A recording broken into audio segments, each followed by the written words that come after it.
Welcome to the ZEISS tutorial for acquiring and analyzing corneal topography data with the ZEISS ATLAS 500. In this video, we will show you all steps for a successful measurement and the different options of corneal map analysis. First, select the desired patient from the patient list.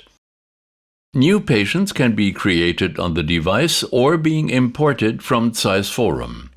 For existing patients, you may enter additional diagnostic data, such as corneal status, lens status, and refraction data. After the patient is selected, click or tap on Acquire. The acquisition screen appears. Corneal topography is pre-selected. Now, the patient can be positioned in front of the device. Make sure that the table height is appropriate for the patient. Ask the patient to rest chin and forehead against the headrest. Adjust the chin rest so that the center of the patient's eye is on the same level as the canthus marker on the headrest. Next, move the device to the desired eye. The Atlas 500 automatically recognizes if the left or right eye is going to be measured. Instruct the patient to focus on the orange fixation light. For patients with deep-set eyes, the measurement head can be swung out to reduce nasal shadowing. To start the topography measurement, please follow the alignment instructions on the left-hand side of the screen. First, center the cross in the middle of the rings by moving the device to the left and right. Adjust the height by rotating the joystick.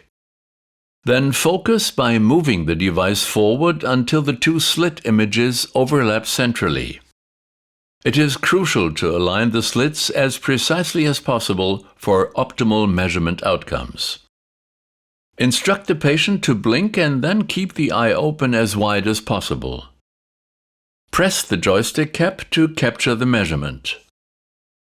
The topography measurement is automatically saved under Exams on the right-hand side.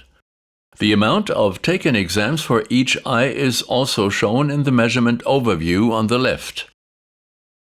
By selecting the taken exam, a preview of the measurements appear on the screen, including keratoscopy and photopic pupillometry image. Click or tap on Analyze to jump in the topography analysis mode of the taken exam. The Analyze screen shows the main views on the top bar, the selected images and maps, and the details. To change corneal topography settings, click on the icon in the top right corner. For example, to change the curvature measure unit from millimeter to diopter. By right-clicking on a map, a drop-down menu opens for additional display options, for example, to enable white-to-white indication.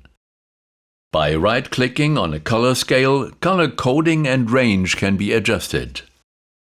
The first analysis screen shows an overview with 4 pre-selected topography maps. The details on the right-hand side provide information about corneal indices and further analysis options, as for instance a keratoconus screening. The keratoconus screening system provides suggestions on the risk of keratoconus and classifies each patient's cornea into one of the following groups: keratoconus, keratoconus suspect, normal, or treated. In the custom view, the map selection can easily be modified. Select the desired map from the drop-down menu next to each map. To assess a single topography map, select the respective icon in the top bar. Use the drop-down menu to change the map view. In the elevation view, the elevations of the anterior corneal surface are shown compared to a reference surface. Select and customize the surface model on the top right-hand side. Below, the deviations of the surface model are given in Zernike coefficients.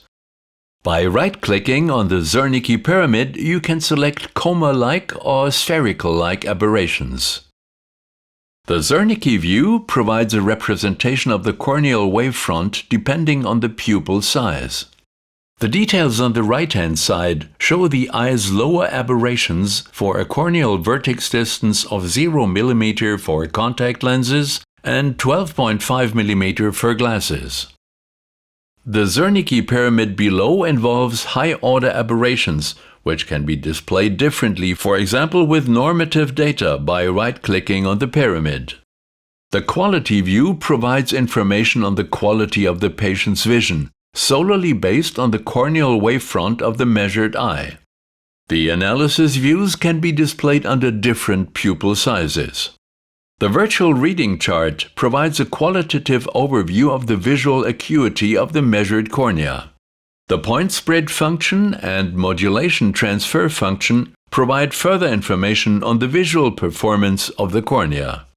In the details area, uncorrected and best corrected visual acuity as well as a custom refraction can be selected to simulate the visual outcome.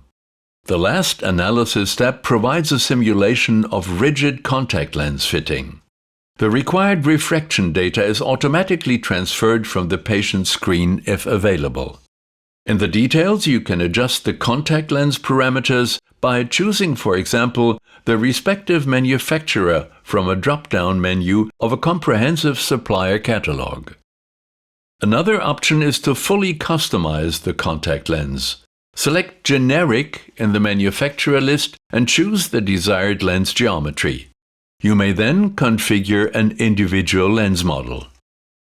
On the left-hand side, supporting parameters such as pupil position or rulers can be activated for successful evaluation of the virtual lens fitting. For comparison of two topography measurements, click on the Compare button. The topography filter is automatically activated. Select the two topography images you want to compare. For a side-by-side comparison, click on Compare Selected Exams. Exam A and Exam B are displayed next to each other. Up to 4 exams can be compared. For advanced compare features, open the respective drop-down menu and select the desired comparison option. Click on Subtract Maps. The bottom map shows the difference map of Exam A minus B. A maximum of 3 measurements can be selected for map subtraction.